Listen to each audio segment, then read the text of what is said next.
those monuments themselves are quite literally the physical embodiment of attempts to perpetuate a false reconstruction of American history.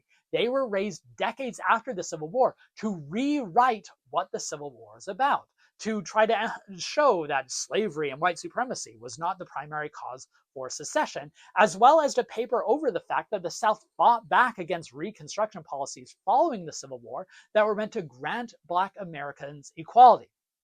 They were symbols to white supremacy. They were monuments to oppression. They are false history. And so what these calls to restore these monuments do is they are restoring fraudulent histories, not restoring true histories.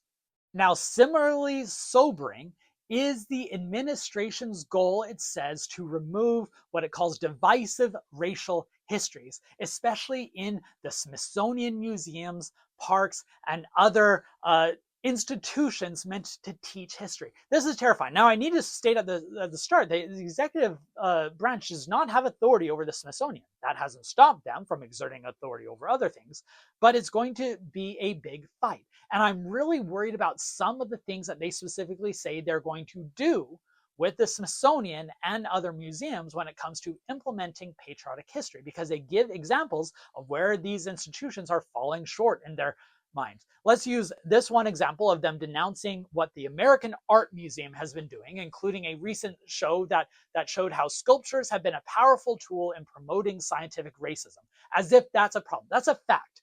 All historians of art show that that sculptures have been used in promoting scientific racism. So they are trying to suppress true history. But even more sobering is when it says it takes issue with how the Museum of Art has said that the United States has used race to establish and maintain systems of power, privilege, and disenfranchisement. The implication of that statement is that a patriotic education means you cannot say that the United States has used race to establish and maintain the systems of power, privilege, and disenfranchisement. Try to think how you might teach the history of slavery or Jim Crow laws without noting that the United States has used race to implement and maintain systems of power, privilege, and disenfranchisement. You can't. It's impossible. And that's the point. The power of white supremacy can only be perpetuated by erasing the history of how white supremacy came to power.